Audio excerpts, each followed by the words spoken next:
have to do, no max, no x and y intercepts, nothing, just critical numbers. So I have to find f prime of x, which is 12x to the third plus 12x squared. Factor out 12x squared, and I get x plus 1. So when degree is 3, I have to have 3 solutions. When I set it equal to 0, because f prime is undefined, is out of question for polynomials, then I get 2 solutions which are x equals 0 and 1 solution which is x equals -1. So I create the table only with f prime and f of x. I'm not asked to find anything else. So all real numbers, of course, and I have -1 and 0, 0 and 0. And now I have to study the sign of the derivative, and here's the derivative. If I plug in -10, I shouldn't even discuss this because this is always positive. I have nothing to plug in here. It's always positive. So when I plug in -10, it's negative. When I plug in -0.5, it's positive. When I plug in 10, it's positive. Now I have to plug in these two values in the function. When I plug in 0, I have 0. When I plug in -1, I have 3. Minus 4. So this is -1. So the function is decreasing and then increasing and then increasing. And I also know the endpoints because the limit, if I want to, it's not asked, but it's easy to determine. This is the most powerful. If I plug in any of these, I will always get infinity. So coming down to -1, up to 0, up to infinity. But there is no sign change. So this is nothing. This cannot be a max or a min. This is definitely a minimum, a relative minimum. So this is the only point that is a relative minimum and nothing else. Should not waste your time if it's always positive. Don't plug in anything because it will not make any difference. Okay, good. I'm glad we worked on this. So now we continue. Where is my book? Can I find my book? Yes, I can find my book. I found my book. Okay, so let's continue with a word problem so we can wrap this up, 3.2, and move on. So let's look at sales saturation. So they gotta have it, fine, okay, gotta have it, nice. Device is introduced in a market with 150 million potential buyers, nice. The unit sales are modeled by the function S. Okay, so this is problem 41.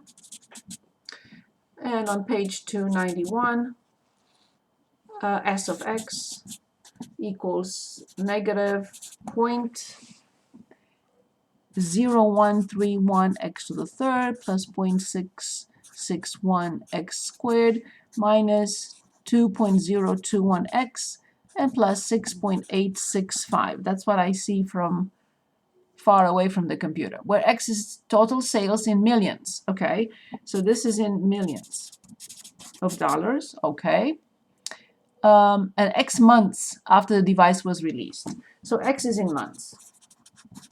Always remember the measurement units. Okay, so find the points of inflection and interpret the meaning. We're not going to graph. So we know how to graph, but I'd like to move on. So there is no need. These numbers are not friendly at all. We can use the calculator if we want to graph, but I'm more interested in finding the point of inflection and interpret its meaning in terms of the rate of change in sales. Okay. If we need to look at the graph, we'll look at the graph.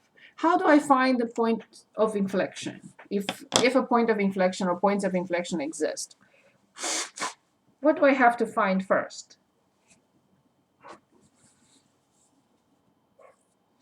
Anyone, please? Oh, I forgot to stop sharing, sorry. Anyone, how do we find the point of inflection or points of inflection? What do we need to find first?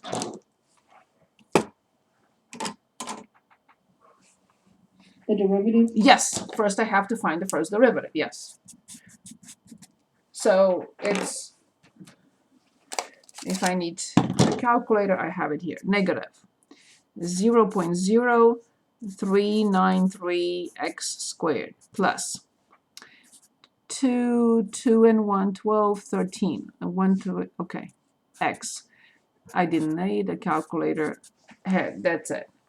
Okay, now the first derivative. The first derivative does not give us the points of inflection, right? What does the first derivative give? The first derivative gives The rate of change? yes, but the first derivative will give us points of max or min. We are no, it gives the points of max or min. The first derivative gives the critical numbers, and it gives the points of max, min, and increasing, decreasing intervals. So I cannot stop with the first derivative. The second derivative gives us the inflection point. So I have to continue. So let's find the second derivative. So I have 6, I have 8, I have 6, 7, 0, negative 0. Okay, x plus 1.322. That's why I needed the second derivative, because the second derivative will give us the points of inflection. And we have to set it equal to 0. Because the second derivative, undefined, not possible for polynomials. So when I set this equal to 0, obviously I get a point. I get an x value. So negative 0.0786x equals negative 1.322. So x equals 1.322 because they're both negative. 1.322 divided by 0.0786. And I got 16.8. And x is in months. Now I need the table to make sure that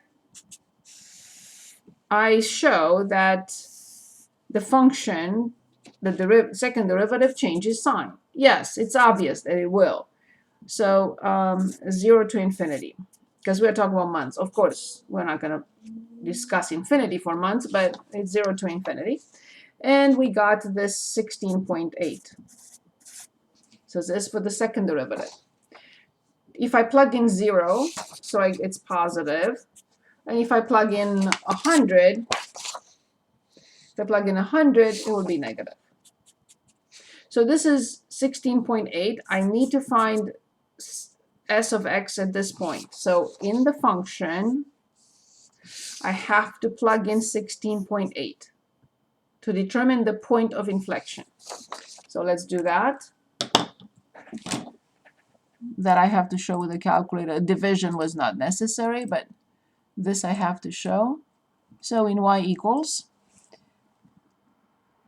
I will clear and plug in negative 0.0131 x cubed, and then plus 0.661 x squared,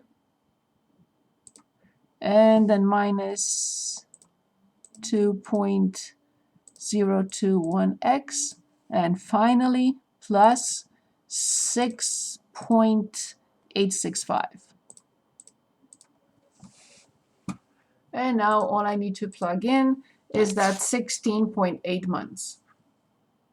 16.8. Okay. So it's in millions. So 97 millions. Fine.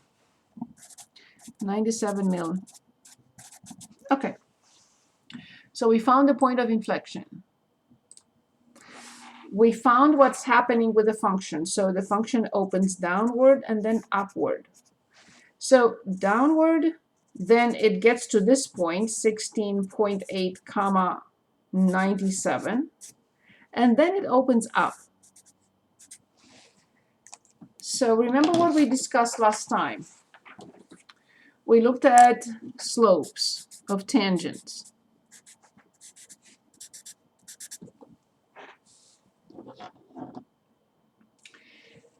So at this point, the question was after find the point of inflection. We did. This is the point of inflection. So this is the IP. And then it was asking us to interpret its meaning in terms of the rate of change in sales.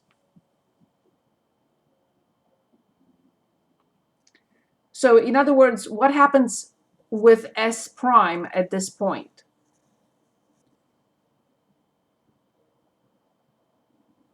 That's what they're asking us. Any ideas? What do you think happens at this point? At the point of inflection? It starts to increase. So this is basically the maximum, right? The maximum increase when the second derivative is 0. And it's the positive. Is that clear? So they're asking us what happens at this point with the rate of change, which is the first derivative. The first derivative is the rate of change. That is the question. So at this point, the rate of change in sales is maximized. So maximized rate of change in sales.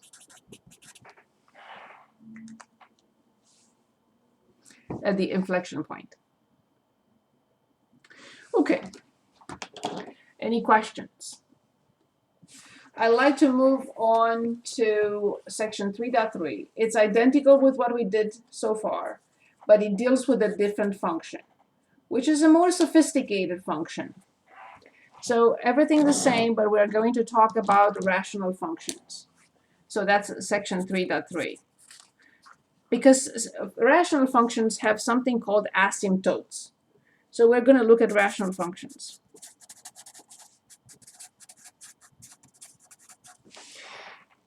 So the simplest rational function that we know of, and I hope you remember it, we discussed it some time ago in chapter R, is 1 over x. That is the rational function that is the simplest one. A rational function has to have x in the denominator. 1/2 x is not a rational function. This is linear. If there is no x in it doesn't have to have x in the numerator, but if it doesn't have x in the denominator, then it's not rational. So 1 over x is the simplest rational function, and as you see, it has a vertical asymptote and a horizontal asymptote. So when we look at the rational functions that are more complicated, then we have to determine always horizontal asymptotes, vertical asymptotes. However, the functions, the horizontal rational functions may have slant asymptotes.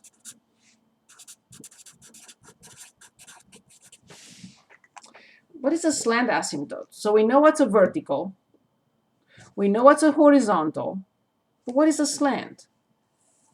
This is a slant, or this. It's not vertical, it's not horizontal, it has a certain slope, which is not undefined and it's not 0. Slope 1 or 1.5 or -3. So they may have slant asymptotes, but they cannot have slant and horizontal at the same time. That's not possible. Okay, so let's look at an example and see how we go through the steps.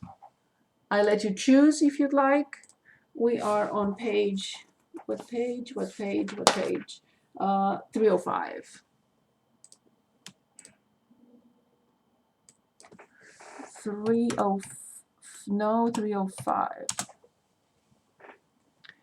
Okay. All these are rational functions or some other combination, but mainly we're looking at rational functions. And I would like us to discuss first vertical asymptotes. We already discussed that a long time ago. Then horizontal asymptotes, and then a graph functions, rational functions. So let's look at a couple of examples. So let's choose an example problem from here and determine vertical asymptotes, and then horizontal asymptotes. Would you like to choose, or I will?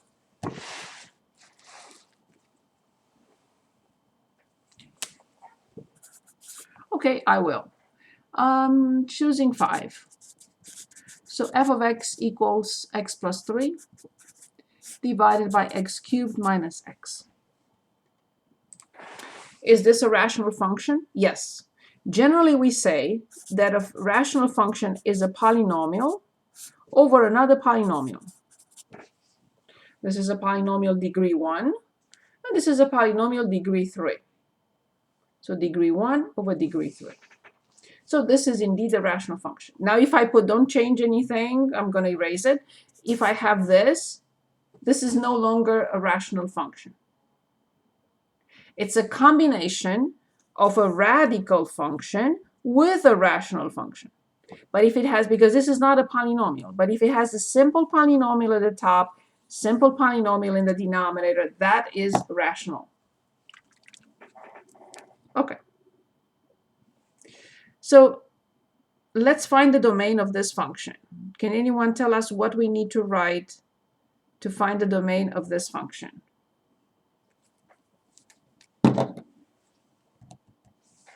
And we will write it. Anyone, please? I know you know because we discussed domain a long time ago. What do I have to write?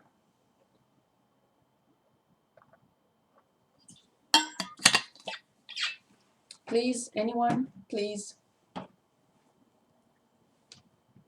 How do we find the domain of a rational function? Please give it a shot, please.